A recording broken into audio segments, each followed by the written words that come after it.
O próximo assunto que a gente vai abordar são os retornos de condensado, que a gente chama. O que são?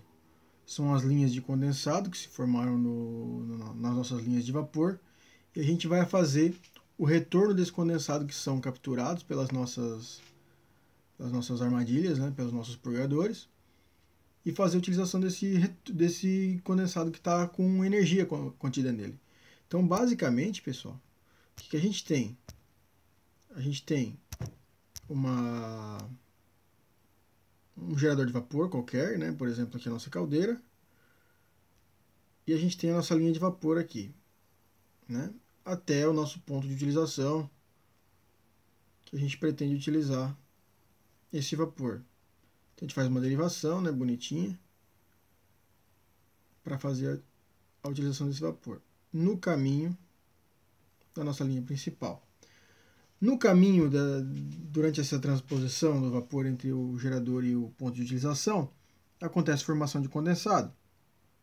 E, como a gente já viu a parte do condensado, a gente tem que fazer a retirada dele. Então a gente coloca em alguns pontos do nosso sistema linhas de retirada do condensado, certo? Em alguns pontos. E a gente faz aqui a utilização de purgadores, né? Para fazer a retirada automática dele. Então, eu capturei o condensado que está vindo pela linha principal e estou armazenando eles nas linhas de retorno de condensado. Esse condensado eu vou poder aproveitar energeticamente porque ele tem calor contido nele, né? Afinal de contas, a gente tem água na fase líquida, mas a gente tem água aquecida. Então, uma das ferramentas que a gente faz é retornar, de alguma maneira, esse condensado para dentro da alimentação da nossa caldeira. Certo? Como é que a gente faz isso? Usando as linhas de condensado de retorno. Então, as tubulações de retorno de condensado elas são dimensionadas de maneira a atender várias recomendações de ordem prática. Quais são as recomendações de ordem prática? Elas têm que garantir que todo o seu condensado que você formar durante a operação do seu equipamento tenha a adequação para comportar a vazão que vai ter, certo? Ele indica que a velocidade que o condensado tem que passar pelas linhas de retorno, não pela linha que o vapor se formou lá, que formou condensado na linha de vapor. Lá é mais rápido. Mas, aonde tem a saída do condensado que foi purgada, ela tem que trabalhar na ordem de até 1 metro por segundo. Então, não passar de 1 metro por segundo, tá? Então, trabalhar com tubulação adequada para essa velocidade, né? E, além disso, trabalhar com tubulações que suportem a quantidade de condensado que você vai estar produzindo, principalmente em dois momentos fundamentais, que são a partida ou aquecimento do sistema e o desligamento ou resfriamento do seu sistema. Basicamente, o dimensionamento de uma tubulação de retorno de condensado é dada por essa equação que vocês estão vendo, onde o diâmetro interno, né, que é o nosso diâmetro de interesse, ele é a raiz quadrada de 4 vezes a vazão máxima de condensado que eu vou ter, dividido por π vezes a massa específica do condensado, ainda vezes a velocidade.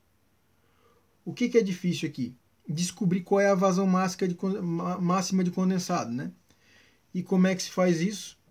Normalmente fazendo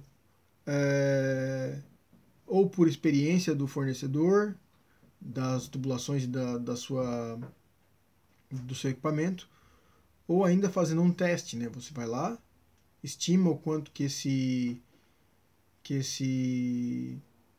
equipamento, essa linha de transmissão vai gerar de condensado durante um aquecimento, que é o período mais crítico, parte do frio, né? Até que entre em regime permanente. Você amostra essa quantidade, né? E aí você consegue fazer o dimensionamento adequado das suas linhas de retorno. Mas normalmente os fornecedores já têm dados empíricos que vão dar a condição de você fazer um dimensionamento em função desse GC, que é a vazão máxima de condensado em quilos por segundo que você está formando na partida, que vai ser o período mais crítico da extração do condensado pelas linhas de retorno. Então, quais são os equipamentos que fazem a coleta automática do nosso condensado das linhas principais de vapor? Nos equipamentos distribuidores e coletores são os purgadores termodinâmicos de membrana e bimetálico e tipo boia que a gente já viu. Em equipamentos como secadores com cilindros rotativos, boia com eliminador de vapor preso, trocador de calor de casco tubo, que é muito utilizado, né? O purgador bimetálico ou tipo boia, que é o mais barato, um purgador mecânico. Em camisas de aquecimento de reatores, por exemplo, aquelas serpentinas que passam por fora de reatores de aquecimento, ou camisas de aquecimento para pipa de vinho, ou para cerveja, pasteurização, ou muitas vezes são utilizados na indústria química, né? Também o tipo bimetálico, tipo boia, e o trocador de placas, o tipo boia. O que tem de mais interessante também aqui para a gente falar dessa parte do retorno de condensado? Existe um fenômeno que é o chamado fenômeno de reevaporação do condensado, ou a formação de vapor flash. O que é o vapor flash? Quando a gente faz, de novo, a gente está falando de vapor saturado, né, de caldeiras flamotubulares. Então, o vapor saturado ele está localizado em cima da linha entre o líquido e o vapor, né? Ele está em cima dessa linha aqui, por exemplo. Deixa eu pegar uma cor mais forte, vermelho aqui. Então ele está aqui nessa zona aqui, em cima da linha, né? Vapor saturado. A partir do momento que eu vou perdendo energia, vai formando mais líquido, né? Ou seja, o meu título vai baixando e eu vou tendo mais formação de líquido. Chega um momento que aquele líquido começa a perder temperatura e baixar da fase de líquido saturado para líquido comprimido, né? Ou subresfriado. Então, via de regra, ele acaba perdendo um pouquinho de temperatura e se deslocando para a fase líquida aqui.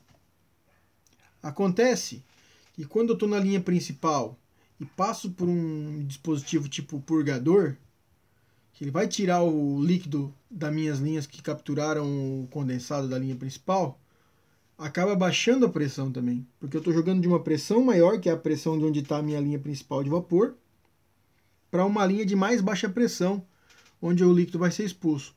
O que acontece? O líquido perde pressão e acaba voltando, estou exagerando aqui, mas voltando para a zona de vapor a uma pressão menor que antes.